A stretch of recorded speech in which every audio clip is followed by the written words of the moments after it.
Hi everyone मु झरणा आपण मानक स्वागत करुछि आम चैनल आरजे अपलोडेड रे। आज मु आपण मानक सहित डिस्कशन करबी जो क्वेश्चन टा कि मोर बहुत सारा सब्सक्राइबर मते पचारि छंती कि मैडम आमे ओव्युलेशन डे रे रिलेशन रखीछु फिर भी आमे कंसीव कोन पे करि पारुनो कोन हमर सब असुविधा होछि जे आमे कंसीव करि पारुनो। आपण को फर्स्टली कहि रखुछि जदी आपण कंसीव करिया पई चाहुछंती ताहेले आपण स्ट्रेस लेवल को कम करिया को पड़िबो। एमिति नुह जे एटा गोटे फर्स्ट प्रोसेस आपण एई मंथली ही चाहिबे तो एई मंथली ही आपण कंसीव करि देबे। एग्जैक्ट गोटे ओव्युलेशन डे बाहर कर देबे और से दिन रे रिलेशन रखि देबे और आपण भाबे जे आपण कंसीव करि देले। एटा बिल्कुल भी पॉसिबल नुह। सेति पई आपण को पेशेंस रखिया को पड़िबो काहे कि ना डॉक्टर मानन का रिसर्च धरा पड़ी छी कि मिनिमम 6 to 12 मंथ लागि जाए गोटे नॉर्मल जहार कि सब पैरामीटर ठीक थिले भी 6 to 12 मंथ ट्राई करिया को पड़ी थाए और एटा को नॉर्मल कहा जाय थाए। 6 to 12 मंथ आपण ट्राई कला परे भी जदि आपण कंसीव करि पारु नाहंती ताहेले आपण डॉक्टर चेकअप पे जाई परिबे। आउ किछि जण एमिति भी अछंती जो माने कि ऑलरेडी डॉक्टर चेकअप रे भी अछंती फिर भी से माने कंसीव करि पारु नाहंती किछिटा हेल्थ इश्यू सकासे। तो एमिति कोन सब घरोई उपचार अछि जो द्वारा कि आपण आपणैले आपण इजीली कंसीव करि परिबे। आपण माने एक कथा निहाती ही जानिथिबे कंसीव करिबा पई ओवरी रो कंडीशन ठीक रहिबा दरकार, यूट्रस रो कंडीशन ठीक रहिबा दरकार, फेलोपियन ट्यूब रो कंडीशन ठीक रहिबा दरकार। सबतक पैरामीटर जोटे कि हस्बैंड वाइफ बोथ करो हेल्थ पैरामीटर भी ठीक रहिबा निहाती दरकार। आपण चेक कर देले कि आपणकर हेल्थ पैरामीटर ठीक अछि, आपणकर ओवरी रो कंडीशन ठीक अछि, आपणकर यूट्रस रो कंडीशन ठीक अछि, आपण एग्जैक्ट ओव्युलेशन डे रे भी रिलेशन रखिथिले फिर भी आपण कंसीव करि पारु नाहंती। सब मास रे गोटे महिला रो शरीर रो गोटे एग मैच्योर हेइ थाए और रिलीज हेइ थाए फर्टिलाइज होबा पई। किंतु सब बेले जे से एग रो क्वालिटी ठीक थाए से एग रो कंडीशन ठीक थाए जे एहार कोनोसी माने न थाए। बेले बेले एग रो क्वालिटी कम सका से भी कंसीव हेइ पारे नाही बा फर्टिलाइजेशन हेइ पारे नाही। तो ए एग रो क्वालिटी केमती बढ़ा जाई परिबो। एग टी रिलीज हेइ थाए ओवरी रु तो ओवरी रो कंडीशन भी ठीक रहिबा निहाती ही आवश्यक।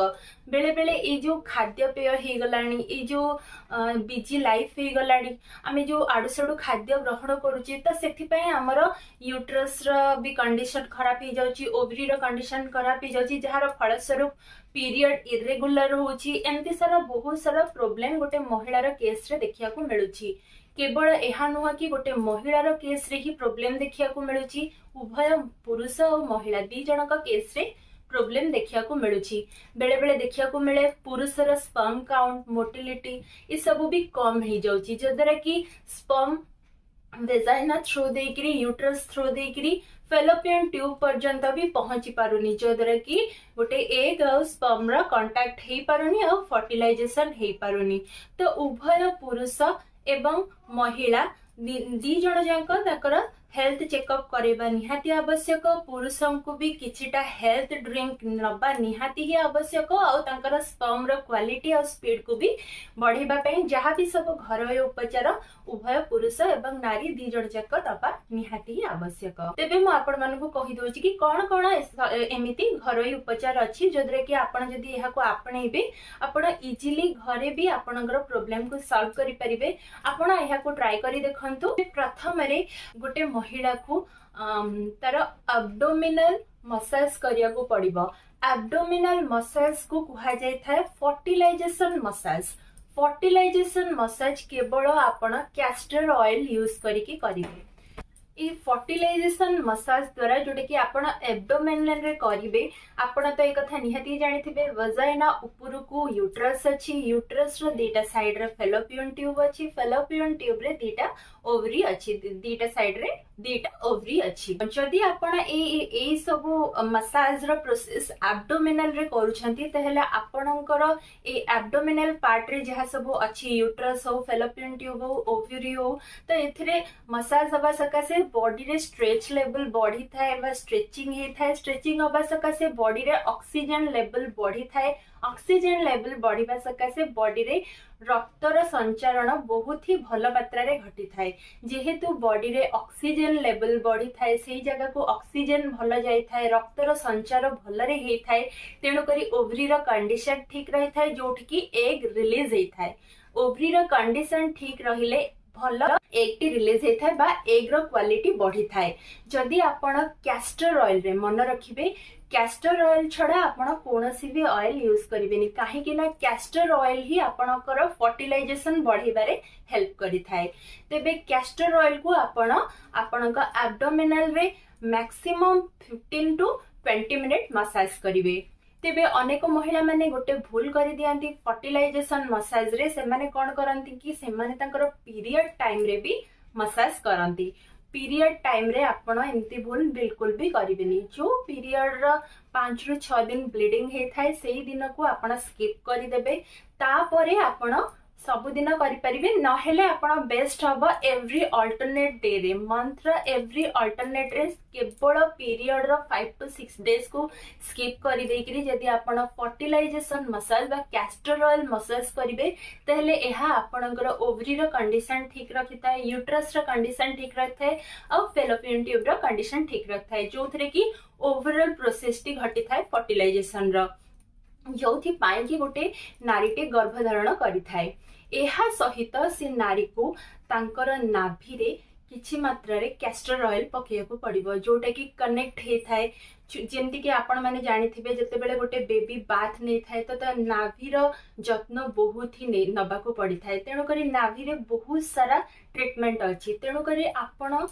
नाभि रे भी गोटे रु 2 बुंदा कैस्टर ऑयल पकेबे जोथरे कि आपणकर सेथिरे भी ब्लड सर्कुलेशन भलरे हे थाए ऑक्सीजन सप्लाई बहुत ही भलरे हे थाए और फर्टिलाइजेशन रो प्रोसेस भी स्पीड हे थाए तो यह सहित आपण को गोटे ग्लास क्षीर रे गोटे चम्मच कैस्टर ऑयल पके गोटे ग्लास क्षीर गरम क्षीर रे गोटे चम्मच कैस्टर ऑयल पके कि पीवा द्वारा मध्य आपणकर फर्टिलाइजेशन समस्या दूरीभूत हेई थाए आउ गोटे प्रणालीटी होउछि आपण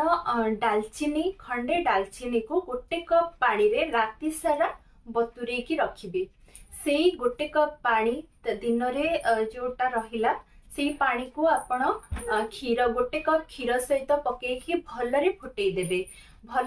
देबे एमिति फुटेबे जेमति कि से 2 कप रु गोटे कप हे जिवो आ सेई पानी को आपण सकाळे पीबे जदि एमती करूछंती तहेले आपणकर शरीर रे एनर्जी मिलवा सहित रक्त संचार बहुत ही भलरे बढ़ी थाए और ऑक्सीजन सप्लाई भी बहुत ही भलरे ही थाए और फर्टिलाइजेशन प्रोसेस को भी द्विगुणित कर दी थाए आपण सब बेले मन रखिबे कि दालचीनी रो गुंड दालचीनी रो खंडे काठ को आपण गोटे कप पानी रे बुड़ी रखिबे से गोटे कप पानी को क्षीर सहित गोटे कप क्षीर सहित एकदम फुटेबे जेमति कि से गोटे कप ही हे जिवो आपण ताको पीबे एहा सहित आपण को